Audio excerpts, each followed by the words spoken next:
Persaingan ketat dunia kerja menuntut perguruan tinggi untuk menerapkan era digitalisasi dalam semua urusan perkuliahan mulai dari administrasi, akademi, keuangan, hingga ke materi perkuliahan.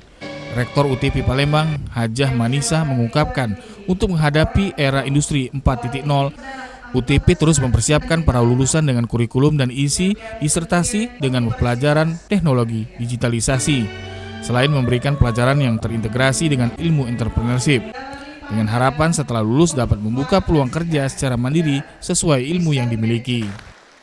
Yang paling penting bagi kami artinya selain alumni itu menguasai kompetensi dari bidang keilmuannya, dia juga harus mempunyai kompetensi di lintas bidang.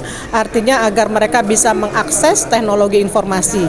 Selain itu juga diperlukan di sini di Tridinati seluruh program studi itu ada mata kuliah kewirausahaan. Jadi lulusan kami harapkan bukan hanya dapat mencari pekerjaan, tapi mereka kita tuntut untuk dapat membuka peluang kerja.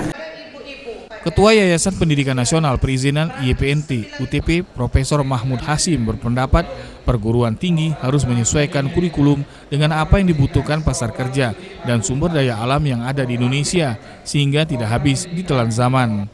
Para lulusan akan mampu bersaing di pasar kerja. Kita akan penuh dengan kekayaan yang diberikan Allah, yaitu tanah dan juga air, ya, baik di laut, di danau dan sebagainya. Mestinya menurut saya kita dalam memproduksi produk yang akan dihasilkan itu ada berasal dari sana.